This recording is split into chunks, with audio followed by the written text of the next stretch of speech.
सांगण्यासाठी सुरुवात करतात, तो कोणाचा उद्धार झाला याचं उदाहरण स्पष्ट करून सांगतात आणि सांगतात की धुंदुकारीचा उद्धार आहे. कोणाचा उद्धार झाला? धुंदुकारीचा उद्धार.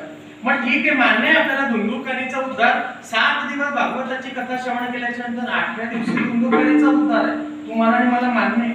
परीक्षित राजा ज्या वेळेस कथा आपली सांगतेकडे येते आणि ज्या वेळेस तक्षक नावाचा जो साप आहे हा सर्प त्या परीक्षित राजाला दंश करतो, त्यानंतर परीक्षित राजाचा 7 दिवसाची कथा श्रवण केल्याच्या नंतर उद्धार आहे. आहे की नाही आहे? पण आज दुसरा दिवस आहे, काल श्रवण केलं असेल ऐकून, केलं की नाही केलं? भाऊ म्हणा नाही तर नाही केलं की नाही? अशी डायरेक्ट बसू नका, मस्त पैकी 1 तास आपलं रोज तेच काम आहे, म्हणून फक्त बोलायचं. आला का लक्षात? मग तुम्ही कथा श्रवण केली, मग उद्धार सांगितला. मग मला सांगा, आमच्या दादाने सांगितलं की आम्ही कमीत कमी 50 वर्षापासून कथा श्रवण करतोय. मग एकाला सुद्धा घेण्यासाठी 8व्या दिवशी विमान आलं नाही का? हरी काका नाही आलं.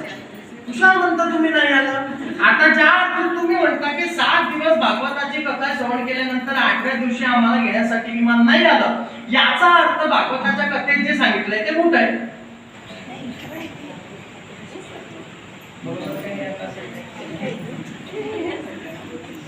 बरोबर आहे की नाही? आपण जे ऐकलं ते तसं झालं का? नाही झालं. म्हणजे याचा अर्थ की जे ऐकलं ते खोटं आहे. मला सांगा, मी म्हणतोय म्हणून खोटं आहे, मग ते खोटं आहे का? नाही. ते कालही सत्य होतं, ते आजही सत्य आहे आणि येणाऱ्या काळापर्यंत ते सत्य राहणार आहे. खोट पुढे ते सांगतो.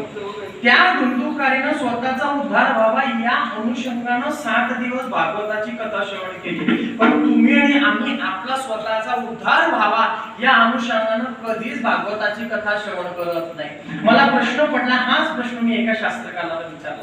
म्हटलं का रे बाबा, अरे त्या महात्म्यामध्ये सांगितलं की धुंदुकारीचा उद्धार आहे, पण तुमच्या आणि माझ्यासारखा उद्धार आजपर्यंत झाला नाही. मग त्यानं मला 2 शब्दामध्ये उत्तर दिलं. म्हणे महाराज लक्षपूर्वक ऐका, का उद्धार नाही? तर म्हणे 2 शब्द सांगतो, श्रोत्रेन फलविभागेन, याच्यामुळे उद्धार.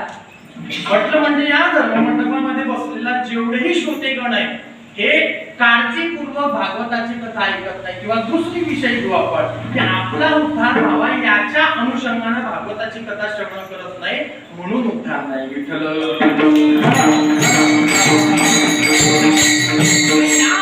आपल्याला भागवताची कथा श्रवण करायची. अहो, भागवताची कथा नुसती भागवताची कथा नाही हो, याच्यामध्ये श्रीकृष्ण परमात्मा आहे जो 8 दिवस तुमच्या आणि माझ्या या दारामध्ये, तो तुमच्या आणि माझ्या गावामध्ये, तो तुमच्या आणि माझ्या घरामध्ये येऊन बसतो.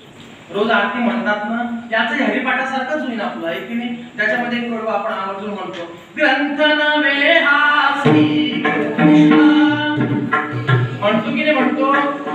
पहिलं वाक्य घेऊ, फक्त वेळ कमी आपल्याला. म्हणतो की नाही, ग्रंथ नव्हे हा श्रीकृष्ण.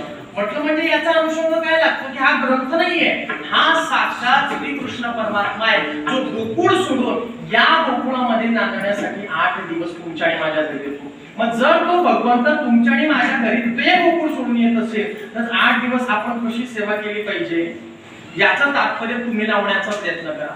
तन मन धनानं आपण त्याची सेवा केली पाहिजे, अंतर आत्म्यापासून त्याचं नाम घेतलं पाहिजे. म्हणून हरिपाठातला 10व्या क्रमांकाचा अभंग आजच्या कीर्तन रूपी सगळ्यांना निवडलेला आहे.